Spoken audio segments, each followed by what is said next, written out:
June 1943, Camp Alva, Oklahoma. The fizzing sound drew Corporal Klaus Becker's attention to the metal cooler sitting outside the camp canteen. He'd been in Allied captivity for 3 weeks since Tunisia, and nothing about America made sense yet. The guard gestured toward the cooler with a grin. "Help yourself, 5 cents. Becker inserted a nickel earned from yesterday's work detail and withdrew a cold glass bottle. The brown liquid inside seemed to glow in the Oklahoma sunlight. He twisted the cap off and took his first sip of Coca-Cola. The sweetness hit his tongue like an electric shock. Carbonation he'd never experienced before fizzed against his throat. This was a luxury product, surely, something American officers drank. Yet here it was, available to prisoners for pocket change, dispensed from a machine that held dozens of identical bottles, all perfectly cold despite the June heat reaching 90 degrees. Across American prison camps that summer, over 370,000 German soldiers confronted a reality their government had never prepared them for. They discovered a nation where abundance wasn't propaganda, but daily routine. Where factory workers drank the same soft drinks as generals. Where candy bars cost pennies and came in varieties Becker couldn't count. Where meals exceeded anything the Afrika Korps had eaten during 2 years fighting in North Africa. These men, veterans of Rommel's legendary desert campaigns, trained to believe in German superiority and American weakness, would spend the next 2 years having that worldview systematically demolished not through lectures or punishment, but through ice cream, chocolate, and endless bottles of Coca-Cola. The mathematics were undeniable. America possessed industrial capacity so vast it could afford to feed enemies better than Germany fed its own soldiers. This wasn't charity. It was a statement of power more devastating than any battlefield victory. You are so thoroughly beaten that we can treat you with casual generosity and never notice the cost. The transformation this abundance created would reshape post-war Germany. Former prisoners would return home as witnesses to democratic prosperity, carrying knowledge that would help build the economic miracle of the 1950s. But in June 1943, standing beside that Coca-Cola cooler in Oklahoma, Klaus Becker only knew one thing with certainty. Everything he'd been told about America was a lie. The Afrika Korps surrender in Tunisia during May 1943 delivered approximately 250,000 German prisoners into Allied hands. These weren't ordinary conscripts. They were veterans, elite troops who'd pushed British forces back across North Africa, who'd nearly taken Egypt, who'd fought with skill and courage under the most brutal conditions imaginable. Nazi propaganda had prepared them for capture by describing American cruelty, starvation rations, forced labor until death. What they encountered instead began in the processing camps still in North Africa, where American army cooks served them pancakes with real maple syrup, scrambled eggs made from fresh powder, white bread with butter, and coffee with sugar and condensed milk. German soldiers who'd subsisted on hard biscuits and ersatz coffee for months treated these American field rations as feasts beyond imagination. Lieutenant Werner Schmidt, captured at Bizerte, wrote in his diary on May 15th, an entry later seized and translated by American intelligence. "We expected brutality. We received abundance. The American soldiers guarding us eat the same food they serve us. This cannot be propaganda or special treatment. This is simply how Americans eat. If this is true, if even their common soldiers live like this, then everything we were told about American weakness and poverty was false. The implications are terrifying. We have not merely lost a battle. We have lost to a civilization operating on principles we cannot comprehend." The Atlantic crossing aboard Liberty ships provided intensive education in American industrial might. These vessels, mass-produced at rates that defied German understanding, one every 42 hours at peak production, carried up to 30,000 prisoners monthly across the ocean. Naval records documented that prisoner rations aboard matched standard crew provisions: 3,500 calories daily, fresh bread baked in the ship's ovens, meat, vegetables, potatoes, real coffee with sugar and canned milk. The refrigeration systems, standard equipment on American cargo vessels, kept food fresh throughout the 2-week crossing. Most remarkably, documented accounts confirmed ice cream was served multiple times during Atlantic voyages. USS General M.B. Stewart's log from July 1943 recorded serving ice cream to prisoners on July 4th using the ship's ice cream maker that produced 10-gallon batches. German prisoners who hadn't seen frozen desserts since before the war stood on a ship's deck in the middle of the Atlantic Ocean, eating vanilla ice cream while steaming toward captivity. The absurdity made it real. This wasn't special treatment for propaganda purposes. This was simply how Americans operated. When ships docked at Norfolk and Newport News, prisoners glimpsed an America that rendered Nazi propaganda laughable.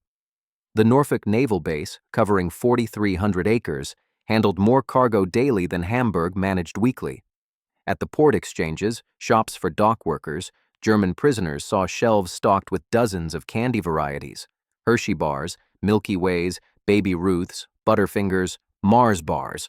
Military procurement records from 1943 showed these exchanges stocked over 50 candy types, all selling for 5 cents each, the same price charged across America to factory workers, school children, anyone with a nickel.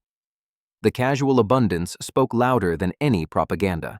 These weren't luxury goods reserved for elites. They were everyday items so common that nobody thought them remarkable. Transport trains carrying prisoners inland provided further evidence. Unlike the cattle cars used in Europe, German prisoners traveled in passenger coaches. Dining cars served full meals with menus documented from July 1943, showing fried chicken, mashed potatoes with gravy, green beans, bread with butter, apple pie, and coffee. Prisoners discovered this wasn't special prisoner treatment, but standard American rail service available to any paying passenger. The trains themselves, diesel-electric locomotives pulling air-conditioned cars, demonstrated technological sophistication. German railways couldn't match. Everything whispered the same message. You are entering a country richer and more advanced than anything you've experienced. Camp Alva in Oklahoma, one of the larger facilities housing 5,000 prisoners at peak capacity, typified the prison camp system. The camp included electric lights throughout, hot running water, flush toilets, and steam-heated barracks. But the camp exchange, the PX store, delivered the psychological impact that changed minds. Quartermaster records showed Alva's exchange stocked multiple soft drink brands available anytime prisoners had money: Coca-Cola, Pepsi-Cola, Dr. Pepper, RC Cola, Orange Crush. Also candy bars from every major manufacturer. Also ice cream when refrigeration permitted during warmer months. Also cigarettes, tobacco, fresh fruit, snacks, magazines, and beer with 3.2% alcohol content. Prisoners earned 80 cents daily for labor, raised to $1 in 1944. With candy bars at 5 cents and soft drinks the same price, a single day's wage could purchase 20 items. The mathematics were simple and devastating. American prisoners of war in Oklahoma had more purchasing power for luxury goods than German factory workers in Munich. Coca-Cola became the symbol that demolished ideology most effectively. The company's wartime production reached levels that seemed impossible to German industrial planners. Records showed 5 billion bottles produced in 1943 alone. The military contract guaranteed 5-cent Coca-Cola to American servicemen anywhere in the world, a logistics commitment requiring unprecedented coordination. German prisoners discovered this soft drink, completely unknown to most before capture, was ubiquitous throughout America. Every camp received regular deliveries. Work details outside camps observed Coca-Cola everywhere they went. Gas stations with red vending machines, factories with coolers and break rooms, schools where children drank it with lunch. Americans of all ages and social classes consumed it casually, often discarding half-finished bottles without thought. The waste shocked prisoners more than the abundance. A resource this plentiful was discarded carelessly. The standardization impressed technically minded Germans who understood industrial processes. Coca-Cola tasted identical whether consumed in Oklahoma, Texas, or California. This consistency, maintained across thousands of bottling plants using syrup concentrate manufactured in Atlanta and distributed nationwide, represented quality control exceeding anything German industry achieved. Every bottle was identical, every cap twisted off smoothly. Every sip delivered the same sweet, carbonated experience. This wasn't craftsman production where each batch varied slightly. This was industrial standardization applied to create perfect uniformity across billions of units. The implications were profound. If Americans could achieve this standardization for a luxury beverage, what could they achieve for weapons, vehicles, aircraft? Ice cream in American prison camps seemed like propaganda until prisoners experienced it themselves. Army records confirmed ice cream was regularly served in camps with adequate refrigeration during summer months. The military considered ice cream essential for morale, so important that specialized ice cream ships were built for Pacific forces. At Camp Hearn in Texas, 4th of July, 1943, celebrations included ice cream made on site using hand-cranked freezers. German prisoners watched as Americans produced gallons using ice, salt, cream, sugar, and flavorings. The casual use of scarce resources for entertainment food demonstrated priorities Germans couldn't comprehend. Ice in July delivered by truck, fresh cream and refined sugar used to make desserts. All this while fighting a global war on multiple continents.